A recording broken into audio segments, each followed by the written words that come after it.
বলি ইয়া রাসূলুল্লাহ, বলেন আমার জানটা বের করে আপনার হাতে দেওয়ার জন্য আমি দিতে রাজি আছি, কিন্তু আমার সন্তানকে ক্ষমা করার কথা বলবেন না, আমি তা করতে পারবো না। আমার নবী বলে, মা এমন কি হলো একটু বলেন না। বলে ইয়া রাসূলুল্লাহ, গোরস্থান আমার নবীর নজরে আসলো। আমার নবী ঢুকলেন, অনেকগুলো কবর। আমার নবী প্রত্যেকটা কবরের সামনে দিয়ে হাঁটছে, আর আমার নবী মুস্কি মুস্কি হাসতেছেন, সুবহানাল্লাহ। কিন্তু যখন একটা কবরের পাশে আমার নবী গেলেন, হঠাৎ আমার নবীর মধ্যে অস্থিরতা চলে এসেছে। আমার নবী হতবাক হয়ে গেছে। আমার নবী সেখানে আর দাঁড়াতে পারে না। আমার নবী বিচলিত হয়ে গেছে। নবীর পেশানি থেকে, চেহারা মুবারক থেকে টপ টপ করে পানি পড়তেছে, ঘাম পড়তেছে। সাহাবীরা বলে, ইয়া রাসূলুল্লাহ, এতক্ষণ আপনি হেসেছেন, এতক্ষণ আপনি হেঁটে গেছেন, আপনার চেহারার মধ্যে হাসি ছিল, এই কবরটার সামনে এসে আপনার চেহারা মলিন হলো কেন? আমার নবী বলে, সাহাবী, এই কবরের মধ্যে ভীষণ আযাব হচ্ছে, আমি সহ্য করতে পারছি না, আমার সহ্য হচ্ছে না, এই কবরের মধ্যে ভীষণ আযাব চলতেছে। ও আমার সাহাবী, কবরে আযাব চলবে আর আমি চলে যাব, এমনটা তো হতে পারে না। উম্মতের কবরের মধ্যে আযাব হবে, আমি নবী চলে যাব, এমনটা কখনো সম্ভব না। যাও, এই গোরস্থানে যারা দাফন হয়েছে এদের আত্মীয় স্বজনকে খবর দাও, আমি নবী তাড়াতাড়ি তাদেরকে গোরস্থানে আসতে বলেছি। সাহাবী দৌড় দিলেন, খবর দিলেন, এই গোরস্থানে যারা মারা গেছে, দাফন হয়েছে, মরহুম মরহুমা, তাদের আত্মীয় স্বজন সবাই দৌড়ে দৌড়ে আসতে লাগলো। আমার নবী বলে, এখানে যারা দাফন হয়েছে, যে যার আত্মীয়, সে তার কবরের সামনে গিয়ে দাঁড়িয়ে যাও। সবাই দাঁড়িয়ে গেছে, কিন্তু ওই কবরের পাশে কেউ দাঁড়ায় নাই। আমার নবী বলে, এই কবরের আত্মীয় স্বজন কি কেউ নাই? বলে, না, কেউ তো আসে নাই। আমার নবী বলে, সাহাবী, তুমি কি ভালো করে বলো নাই? বলি, ইয়া রাসূলুল্লাহ, বলেছি। বলে, আবার যাও, আবার বলো, তার আত্মীয় স্বজন কে আছে তাকে ডেকে আনো তাড়াতাড়ি। সাহাবী যাবেন, হঠাৎ করে দেখতেছেন এক বৃদ্ধা মহিলা লাঠির উপরে ভর করে করে তিনি গোরস্থানের ভেতরে আসতেছেন। আমার নবী বলে, মা, আপনি কানে কোন কবরের আত্মীয়? বলে, ইয়া রাসূলুল্লাহ, আমি ওই কবরের আত্মীয়। এই কবরবাসী যে কবরের ভেতরে আছে সেটা আমার সন্তান। আমার নবী বলে, মা, আপনার সন্তানের সাথে আপনার সম্পর্ক কেমন ছিল? এটা বলতেই মায়ের চোখ দিয়ে পানি চলে এসেছে। মা, জানি সম্পর্ক ভালো ছিল না, অসুবিধা নেই, আপনি ক্ষমা করে দেন, আপনার সন্তানের কবরে ভীষণ আযাব হচ্ছে, আপনি ক্ষমা করেন। মা ডাক দিয়ে বলি, ইয়া রাসূলুল্লাহ, কিভাবে ক্ষমা করব? আপনি ক্ষমা করে দেন। বলে, না ইয়া রাসূলুল্লাহ, আপনি আমাকে বলেন, আমার কলিজাটা বের করে আপনার হাতে তুলে দেব, আমি তা রাজি আছি, কিন্তু সন্তানকে ক্ষমা করার জন্য বলবেন না, আমি ক্ষমা করতে পারবো না। আল্লাহ, কত কষ্ট দিলে আসলে এমন কথা মায়ের মুখ দিয়ে বের হয়, একবার চিন্তা করে, কত কষ্ট দিলে আসলে। আমার বাবারা, আমার নবী বলে, মা, এমন কি হয়েছে আপনি সন্তানকে ক্ষমা করতে পারবেন না? বলি, ইয়া রাসূলুল্লাহ, বলেন আমার জানটা বের করে আপনার হাতে দেওয়ার জন্য আমি দিতে রাজি আছি, কিন্তু আমার সন্তানকে ক্ষমা করার কথা বলবেন না, আমি তা করতে পারবো না। আমার নবী বলে, মা, এমন কি হলো একটু বলেন না।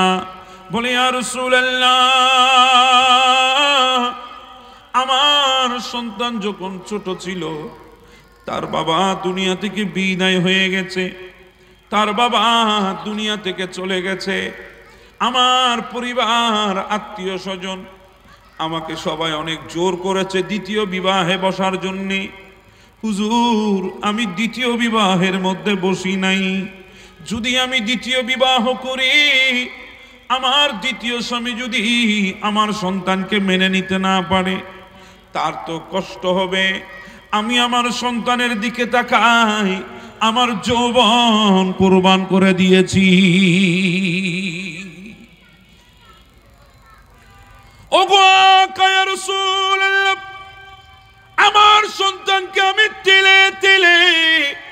সমাজের সাথে পাল্লা দিয়ে হাজারো কষ্ট বুকের মধ্যে চেপে ধরে আমি আমার সন্তানকে বড় করেছি, তাকে উপযুক্ত করেছি।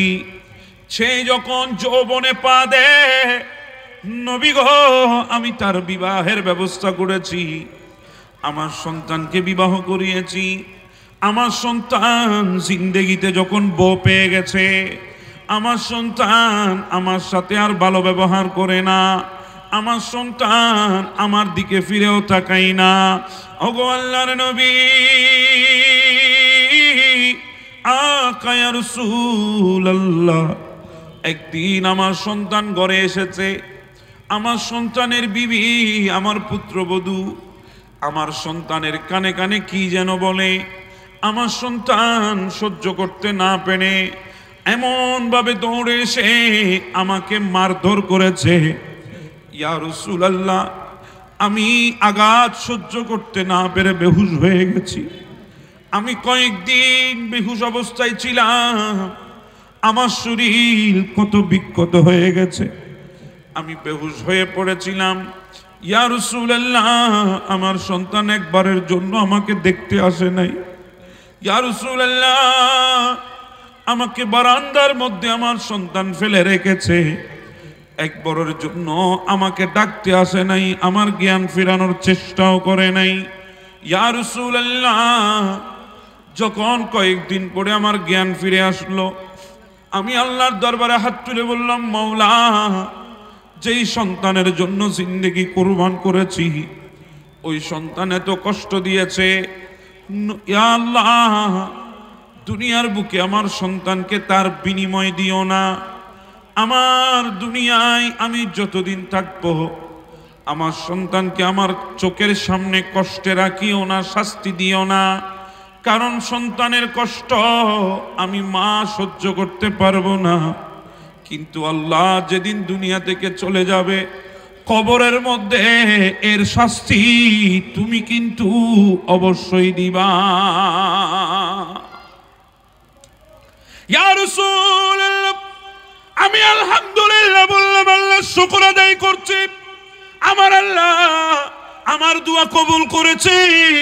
সন্তানকে দুনিয়ার মধ্যে কোনো শাস্তি দেয় নাই, সন্তানকে কবরের মধ্যে আল্লাহ পাকড়াও করেছে, শাস্তি দিচ্ছে।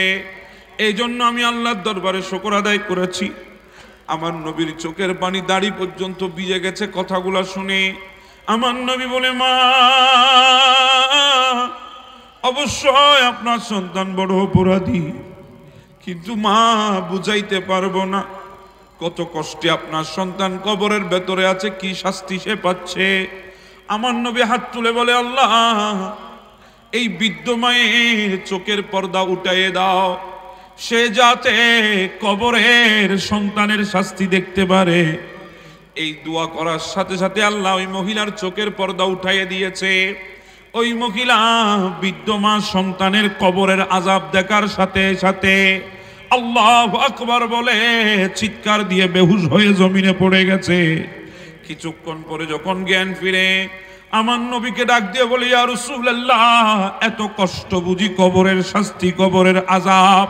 ওগো আল্লাহর নবী, আমি আমার সন্তানকে ক্ষমা করে দিয়েছি, আপনি আমার সন্তানের জন্য দোয়া করেন। আমার নবী তাড়াতাড়ি হাত তুললেন, আল্লাহ, মা ক্ষমা করে দিয়েছে, তুমিও আযাব মাফ করে দাও। এই দোয়া করার সাথে সাথে আল্লাহ কবরের আযাব মাফ করে দিয়েছে।